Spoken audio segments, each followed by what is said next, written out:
말씀은 예레미야애가 3장 26절입니다.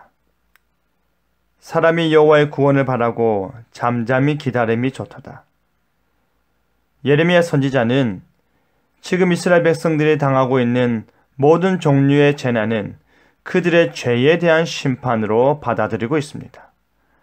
하나님의 말씀에 대한 불순종은 심판을 초래하고 그 심판은 지금의 그들의 비참함을 통해 드러난다는 것입니다.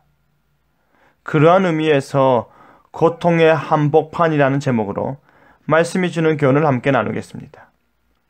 여러분, 예루살렘이 패망하고 많은 사람들이 바벨론의 공격에 무참히 살해당하고 그 모든 죽음의 공포 속에서 살아남은 자들은 포로 생활을 경험하였습니다. 이 모든 결과는 결국에 하나님의 말씀하신 그대로 이루어진 것입니다. 사실 이스라엘 백성들은 자신들의 조상의 하나님이신 아브라함과 이삭과 야곱의 하나님께서 그때는 강했는지는 몰라도 지금은 다른 열방의 신들에 비해서 약하다 생각했습니다. 지금의 이스라엘의 하나님은 힘없이 나약하여 전쟁에서 패할 수밖에 없는 하나님으로 여겨졌습니다. 하지만 다시 말하지만 지금 이스라엘이 당하고 있는 이 모든 일들은 하나님께서 말씀하신 그대로 이루어진 것입니다. 이 말은 하나님께서 약하시기 때문에 이러한 일이 일어나는 것이 아니라 하나님께서 강하시기 때문에 이러한 일이 일어나는 것입니다. 열국이 하나님의 뜻대로 되는 것입니다.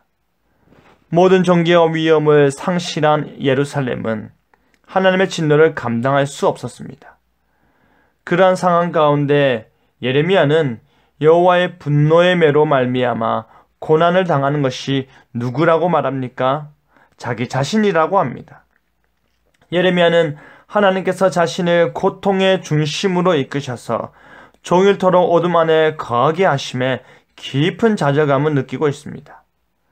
바로 그와 같은 고통과 절망이 예레미야뿐 아니라 그의 백성들에게로 이어지게 됐자 그의 백성들이 예레미야에게 그들의 분노와 적개심을 표출하기 시작하면서 그는 백성들의 조롱거리와 노랫거리가 되어버렸습니다. 그뿐 아니라 예레미야는 자신의 평강을 잃어버렸다고 합니다.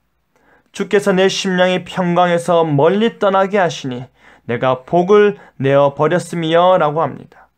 스스로 고통을 당하고 사람들로부터 분노의 표적이 되고 심지어는 평강이 사라지니 예레미야는 여호와에 대한 소망에서 끊어졌다 생각하고 절망에는 점점 가까워지니 탄식하는 소리가 입 밖으로 나올 수밖에 없었고 그의 절망감은 더 커질 수밖에 없었습니다.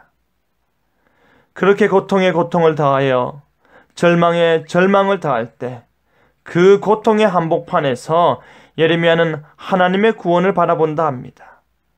그리고 그 구원을 말없이 잠잠히 기다리기로 작정하면서 자신의 그 결정이 참 좋다 합니다.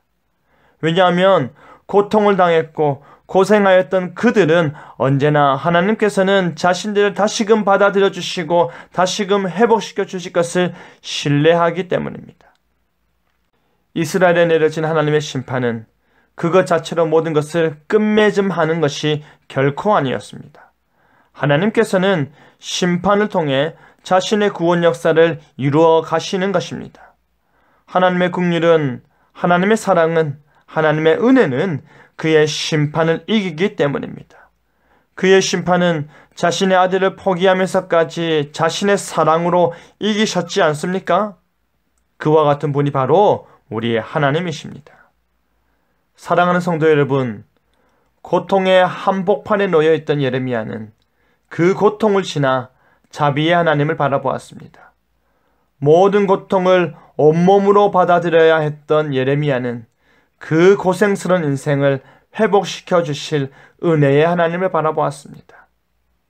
그는 하나님께서 어떠한 분이신지 분명히 알았기 때문에 지금의 상황을 바라보는 것이 아니라 장차 올 구원을 바라보고 잠잠히 기다릴 수 있었습니다. 그 기다림을 좋게 여길 수 있었던 것입니다. 사랑하는 성도 여러분, 여러분은 지금 어느 한복판에 계십니까? 바로 그곳에서 잠잠히 기다리시길 바랍니다. 그리고 은혜로우신 하나님을 기대하고 바라보시길 바랍니다. 바로 그 하나님께서 우리를 소망 중에 인내케 하실 것입니다. 소망 중에 감사케 하실 것입니다. 그리하여 오늘도 변함없이 하나님을 잠잠히 바라는 저와 여러분 되기를 간절히 바랍니다. 아멘.